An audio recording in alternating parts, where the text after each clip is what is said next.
Girl, stop playing. Welcome back to another episode of the Girl Stop Playing podcast. It's your favorite homegirl, Koereyelle, here to encourage you to stop playing with your potential and start working for what you want in life and in love. You are tuned in to another soul snatching solo episode where I want to just encourage you to get your mind right.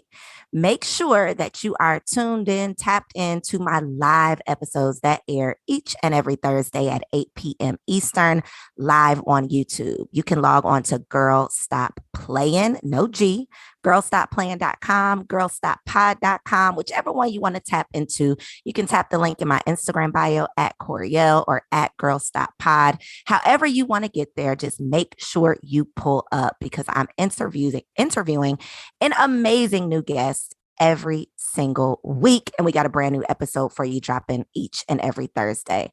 Now, y'all know my solo shows hit a little different. So make sure you are taking notes. Make sure you not only take in what I'm sharing with you, but share this episode with another friend, another homegirl who might need some healing and maybe just need a good word. Now, I had a whole other topic prepared for y'all, and God said, no, I got something that I need for you to get out. So you want to hear it? Here it go. This week, I have to encourage y'all to stop playing. And so the title of this episode is Don't Play. Because what I need for you to understand is that God is not going to play you, but you got to make sure that you're not playing yourself. A lot of times we get caught up in paying attention to what other people have going on, setting our sights on so-called success based on what we see other people doing or what we see other people accomplishing. And then we start to get frustrated. We find ourselves going to God with an attitude. We're going to God like, yo, God, I see what you've done for others. I see how you out here blessing the people, but how did you forget about your girl? Like, why are you playing with me? And what I need to remind you of is that God isn't playing you, but you might be playing yourself. So while you are waiting around for God to stop playing you, you have to make sure that you aren't the one doing the playing. Now, you might be playing yourself if you are constantly working, but you feel like you are just going in circles. Like no matter how hard you work, no matter how much time you put in, you just don't seem to be getting what you want. It just doesn't seem to be paying off. You might be playing yourself if you feel like you keep hitting brick walls, no matter how hard you try. You might be playing yourself if you can't seem to keep up the momentum for long enough to manifest what you desire. You might be playing yourself if you find yourself getting frustrated because you're really just confused about what you should be doing. And last but not least, you might be playing yourself if you are experiencing anxiety due to fear about your future. We already know that fear and faith cannot occupy the same space. And so it's literally impossible for you to tap into the faith that's going to fuel you towards your future if you are filled with fear about your future. So playing yourself can look like a couple different things, okay? You might be playing with your potential. Some of us are playing with our potential by thinking that you have all the time in the world to quote unquote figure it out, to figure out what God has for you. You're like, no, I'm just playing around right now, but I'll get to it soon. I'll start tapping into my purpose and my potential one day. But today, I ain't got time for that. Today, I'm too busy doing something else. Today, I'm too busy doing what looks good, right? Instead of what God is calling me to do. So if you're spending time doing anything other than becoming who God created you to be, you are wasting your time. And we already don't have enough time. Okay. We already pressed for time, too pressed for time to be playing with our potential. So many people waste their good years going after what looks good instead of going after God. Hello, somebody. Then we look up and we wonder why we are stagnant. We wonder why we're still stuck. But it's because we're literally spinning our wheels, bending the block, doing what we believe we should be doing, but not truly tapping into what God is telling us to do.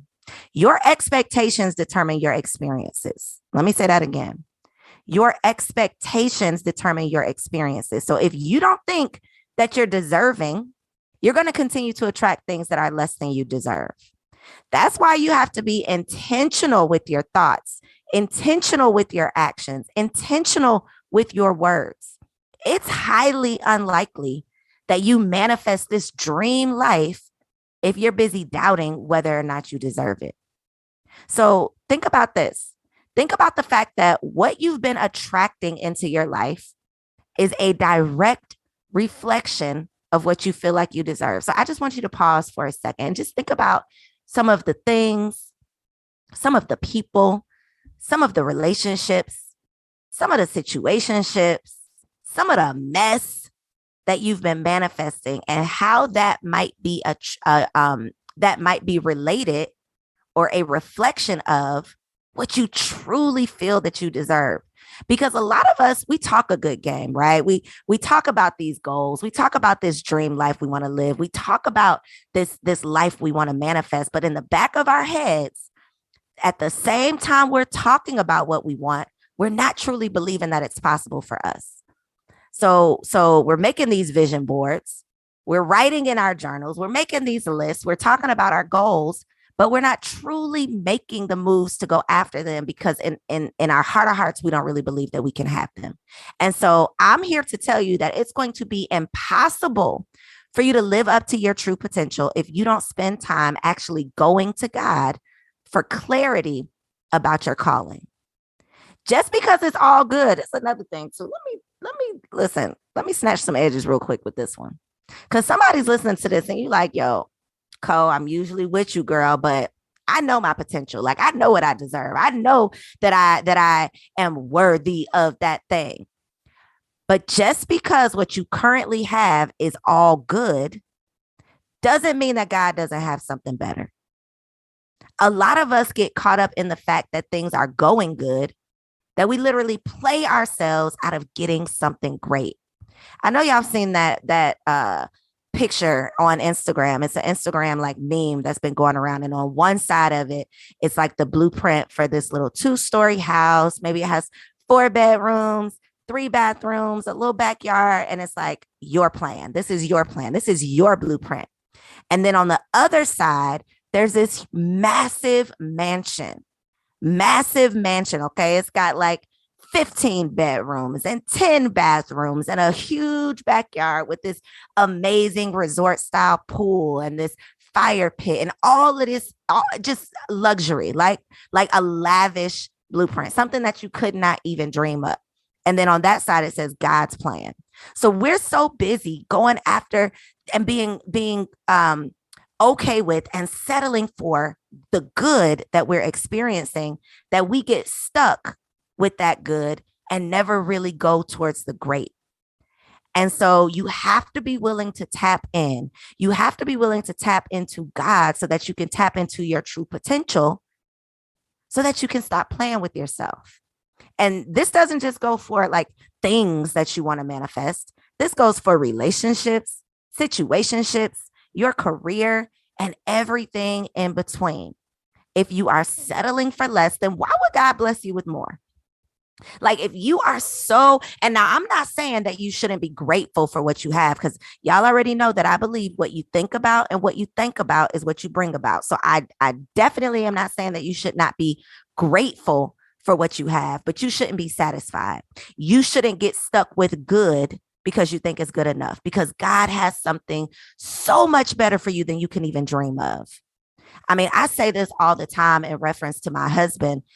When I was super single and getting frustrated, I had a very clear idea of the type of man that I wanted to marry, that I thought I wanted to marry. Like I had, this list that I had dreamt up of just, this perfect man, this man that was perfect for me. And when I tell y'all that there is no way that I could have even prayed for the man that I manifested, there's no way that I could have even known, I could not have even formed the words to ask God for the husband that he sent me. But I could not have gotten this husband had I not tapped in to God. If I was so caught up in this good man, I would not have been able to attract and manifest this amazing man who's 10 times good. Okay. Good doesn't even begin to describe the man that I was able to manifest, but I would have limited myself if I was working off of my blueprint. If I was okay with just good, I never would have been able to manifest great. And so I believe that God is waiting on you. Like you think that you're waiting on God, but I believe that God is waiting on you to tap into your true potential. You got to give him something to bless. So first thing that you can't be out here doing, you cannot be out here playing with your potential. The second thing that I want you to just think about for a moment, have you been playing with your purpose? Have you been playing with your purpose? Because one thing that I know to be true is that there is something that you are being called to do. All of us, we're not just here to, pay our bills and die. Like the old school mamas used to say. We're not here to just pay our bills and die. We ain't here to just stay black and die, like my mama used to say. There's literally something that you were born to do, a mission you were sent here to complete, or a message you were sent here to share. And so every second spent outside of doing the work that you are being called to do is time wasted. You out here chasing paper when you need to be focused on chasing your purpose. The one thing that I've learned time and time again is you can make some money. You can make money doing anything. Okay. It's 2022. You can make money doing anything. So chasing the money isn't really going to fulfill you. When you tap into your purpose, that's when you truly tap into your unlimited payday, your unlimited paycheck. You can write your own paycheck when you're tapped into your purpose. So don't be out here trying to chase paper when you should be chasing your purpose. You might be out here trying to impress people when you could be living out your purpose. That's truly impressive. The doors that you unlock, the opportunities that you attract when you are in alignment with your purpose are far beyond what you could even believe is possible. You're out here wondering why you're still in pain. But the truth is, it's because you're not in alignment with your assignment. Maybe you're tapped into what somebody else is telling you you should be doing. Maybe you're tapped into what you see on the gram, what looks good on the gram. You're trying to go after what looks good on the gram instead of going after God. Everything is in disarray when you don't allow God to direct your steps. Trust me, I know.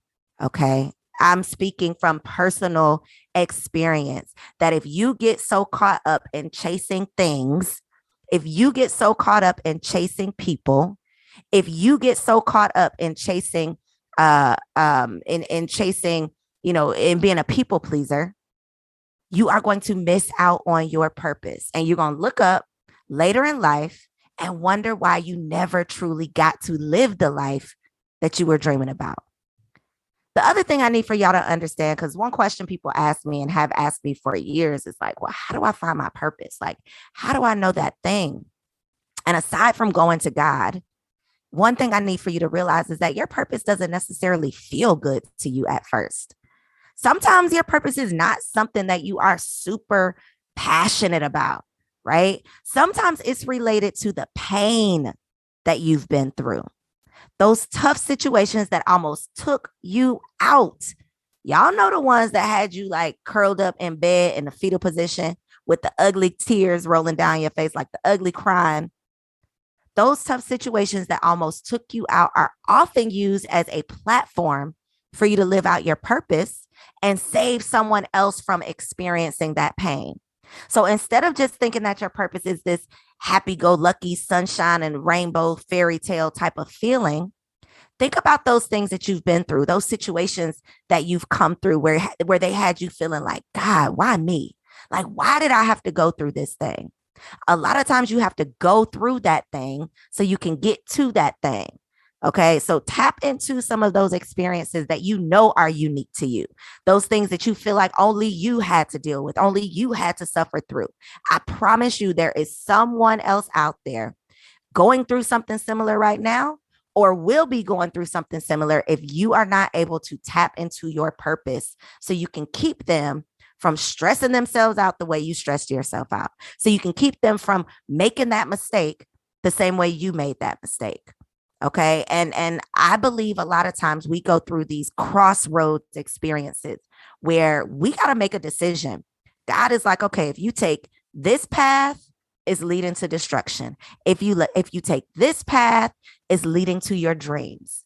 And so you have to figure out what that crossroads situation is for you. And even if you didn't make the right decision then, it's never too late to turn back around and get back in position on your path. Okay, on your path that's going to lead you straight to your purpose. So you can't be out here playing with your potential. You can't be out here playing with your purpose. You definitely can't be out here playing with people who keep playing in your face. Okay, that's a smack in the face to God if you got people playing in your face. I'm God's favorite. I don't know about you, but the God that I serve, he don't play about me. God, he don't play about me. And so he's offended when I start playing about myself. He's offended when I start letting people play in my face. I'm guilty of making excuses for people who obviously don't mean me well, right? Because they've been around for so long. I've gotten comfortable with their presence. I just feel like we're supposed to be connected because we've been connected. So I'm telling y'all based on personal experience that you can literally have people right now in your life who you just really don't want to admit that they playing with you. You really just don't want to admit that they are disrespecting you. You really just don't want to admit that they don't mean you well. But there's the people who don't mean you well. Sometimes they're the people who, disrespect. They might not necessarily disrespect you or make you feel like they're disrespecting you, but they're disrespecting what you're being called to do. They're trying to dim your light because when your light shines, it brings out their darkness. Light always brings out the darkness in people who feel like they don't have a light to tap into or who feel like they are intimidated by the light that you have, who want a little bit of what you got, but they don't know how to get it. So they want to keep you from having it or keep you from using it. People who pretend to be for you, knowing that they're just preying on you, knowing that they're just waiting around for the perfect time to play their position and try to put you in your place. Try to knock you off your square. Okay. I'm willing to bet if you think long enough, if you dig deep enough, I'm sure you can pinpoint some people that's playing in your face. And you have to be willing to make those tough decisions, especially when it comes to your circle. Removing and releasing toxic ties is necessary, even if it feels like you're wrong for putting yourself first. Because most of us, even if we don't identify as people pleasers, most of us want the people around us to be happy with us. We want them to like us. We don't want to ruffle any feathers. We don't want to be the bitch. Okay. We don't want to be that person. But you got to take care of your star player. What Cat Williams say? You got to take care of your star player. No matter how uncomfortable it may feel, no matter how sad it may be, no matter how many tears you may have to let drop, if you don't choose you, you have nothing to come back to. Write that down. Send it out in a tweet. Text your homegirl. If you don't choose you, you have nothing to come back to. When I got out of that abusive relationship, one of the thoughts that I don't know if it was a thought or a whisper from God. I don't know what it was, but one of the things I remember hearing in the middle of that situation that I literally, thought was just going to take me out. Like the embarrassment was going to kill me. Okay. The embarrassment of getting myself caught up in this situation with this clown, that was enough to just take me out, sit me down for a minute, have me beaten up on myself, trying to figure out how in the world I got caught up in this mess. But one of the very distinct thoughts that I remember having is, it's you or him. It's literally you or him. You're going to continue to choose him, continue to let someone mistreat you, use and abuse you, or you're going to choose yourself. You're going to decide that you, your future, all of the things that God has promised you is worth choosing, even if it doesn't feel good in this moment. If you don't choose you, you have nothing to come back to. You cannot afford to lose yourself in these relationships. And this goes for friends and men's. Okay. A lot of times it's much easier for us to recognize these behaviors in men because we've talked about and we've been taught about the red flags in relationships, but not so much how to recognize them in friendships. And believe it or not, and whether you want to admit it or not, it's a whole lot of haters hanging out with you, disguising themselves as homegirls. A whole lot of haters disguising themselves as homegirls. And so you have to keep your space safe and keep your heart guarded, not in the sense of you're going to be so guarded that you don't let the goodness in, but you just got to operate with some wisdom. You got to start tapping into your logic, right? Trusting your gut instinct and not just always acting out of emotion. Because your feelings will fool you. Your feelings will keep you entertaining foolishness. Okay. The best way to keep your space safe is to trust your gut. I believe that our gut instinct is really our God instinct. It will never steer you wrong as long as you start acting on it. You can't just feel that feeling and then try to set it aside and keep doing what you're doing. The moment you start tapping into your instinct and trusting in your instinct, God will continue to whisper. God will continue to nudge. God will continue to point you in the right direction and put you back on the right path that's going to lead you to your purpose. But you got to stop letting people play in your face. Okay. God don't play about you. So you got to stop playing about you. And last but not least, so we talked about not playing with your potential. We talked about not playing with your purpose. We talked about not letting people play in your face. You also got to stop playing with God, though, okay? You also got to stop playing with God. You got to stop acting like he didn't save you before or like he didn't have you then or like he don't have you now. I mean, how many times have you gotten yourself? Listen, we done got ourselves into some sticky situations. How many times have you gotten yourself into a situation that God had to carry your butt out of? Sometimes you was kicking and screaming. You ain't want to go, but he carried you through. If you look back on your life and just think for a minute about the hardest things, the biggest struggles, the biggest challenges that you've been through, there isn't one time, not one time that God left you stranded. Not one time that God said, all right, that's enough. That's too much. You're going to have to do this on your own. I'm dropping you right here in the dust. Good luck. There wasn't one time that God did not step in and save you. You wouldn't be here if there was one time. Because if you were left to your own devices to figure this thing out on your own, there's no way you would have even made it this far. So when times get tough and you start feeling defeated, you got to remember that God got you now, just like he had you then. God is not going to play you, but you can't keep playing yourself. You can't keep playing with yourself. Not going to God is literally like, let me just paint this picture. You not tapping in with God, you not going to God is literally like you going outside, getting in your car to go somewhere that you've never been before, knowing that you don't know how to get there. You just get into the car, you start driving, turn on your radio, start singing along, and you just hope that you make it to your destination. You just hope that you get there. That's doing it without God. What you got to do is you got to allow God to be your GPS system, your guidance and protection support system. I made that up, y'all. You like that? GPS, guidance, protection, support system? Because that's what God is. God knows your destination. He knows where you're going. And not only does he know where you're going, he knows exactly how to get there. So you can't think that you're so smart. You can't think that you got it so figured out that you'd be willing to make a foolish decision, like getting in your car and just driving in circles thinking that you're going to get to your destination. Your future literally depends on you doing the work that you're being called to do and going in the direction that God's leading you. Otherwise, you're just going to be spinning the block, going in circles, wasting your gas. And we already know that gas is too high.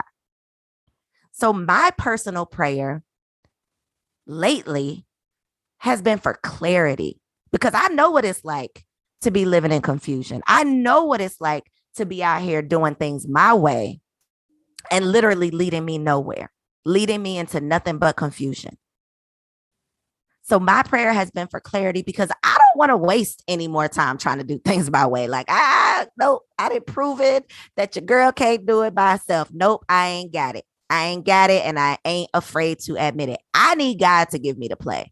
Like, God, you tell me to play, and I'm gonna run the play. You give me the play, and I'm gonna run the play. But I'm not out here trying to make the plays no more, because the plays that I was making had me out here playing myself. And so I'm praying for clarity and confirmation that I'm doing the right things, that I'm doing the things that I've been called and created to do, not the quote unquote right things that society says are right, not the right things that my mama think I should be doing, not the right things that my man says I should be doing. I only want to be doing the things that I've been called and created to do, because anything outside of that is just a waste of time. So at the end of the day, I'm just here as your homegirl to encourage you to go to God. Go to God so that you can get clear on what you're being called to do. You can't run from it, and it's no point in trying to hide from it, because your purpose is going to chase you until you get up the nerve to start chasing it. So don't be out here playing with your potential. You can't afford to be out here playing with your purpose. You definitely got to stop letting people play in your face. And you surely got to stop playing with God. You deserve to live the life of your dreams. So, girl, stop playing.